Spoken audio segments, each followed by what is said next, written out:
So 2020 has been a tough year for small business owners, and entrepreneurs really have had to pivot and adapt to keep their companies afloat. Now, while this year may have been hard for business, it's also had some real lessons for entrepreneurs. Well, to discuss those lessons that 2020 taught entrepreneurs, we are now joined via Skype by Lebo Likhojane. He's the founder of ReThink Afrika, an online grocery store as well called SmartSentials.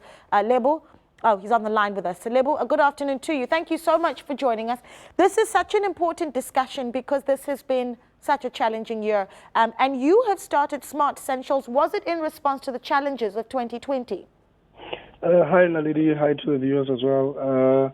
So how I started SmartSentials, I started it in 2016. Before, I didn't even know that there was going to be a pandemic.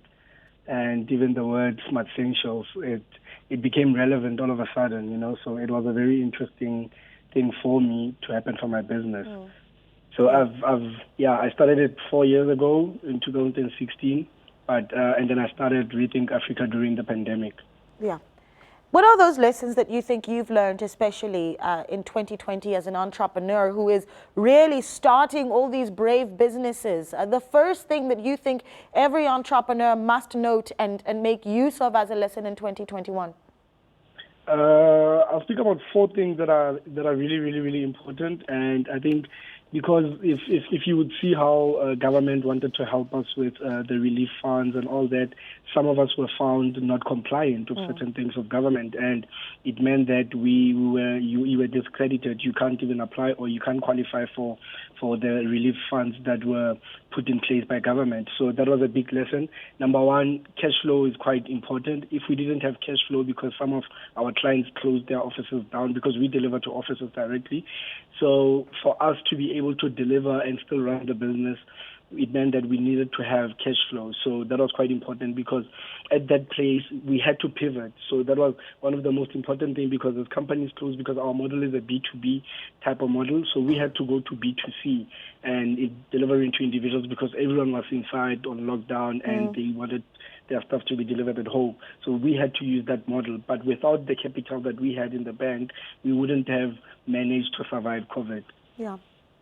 And so that's 2 right now. When you've talked a little bit about being able to be compliant, that was a hard lesson.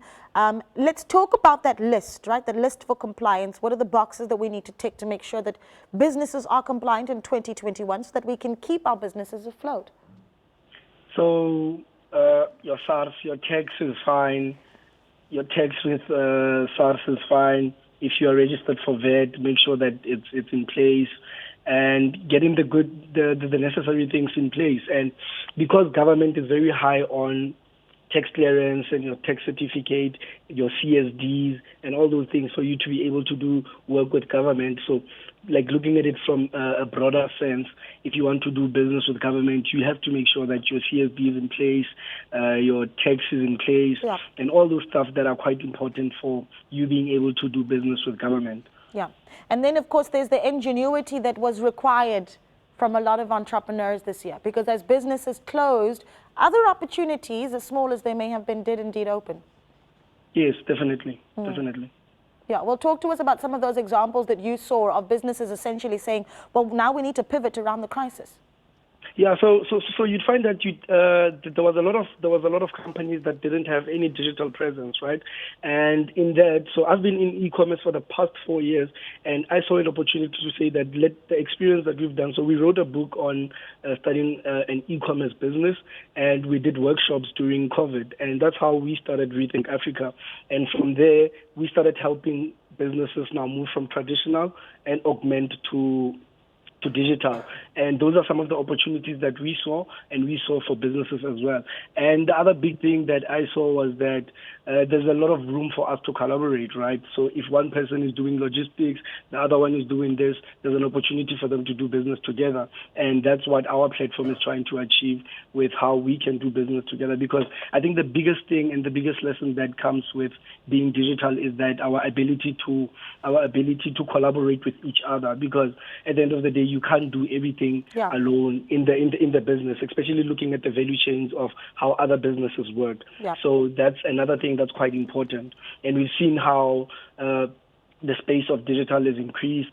A lot of people are into influencers, and people are making a lot of money on digital platforms. So that's really a big one. I mean, like, if you think about it, for small businesses to collaborate with influencers, it means that there's traffic coming to their website, and there's more sales for them. So those are some of the things that we need to think about where we find ourselves now. Those are key lessons, Lebo. Thank you so much for that and giving us a lot to reflect on as we wrap up the year. And if we go down that list, Lebo essentially says compliance, compliance, compliance. Build a digital platform. Make sure that you do have some kind of cash in your reserves for when that pivoting needs to take place as well to keep your business afloat. Really great notes there.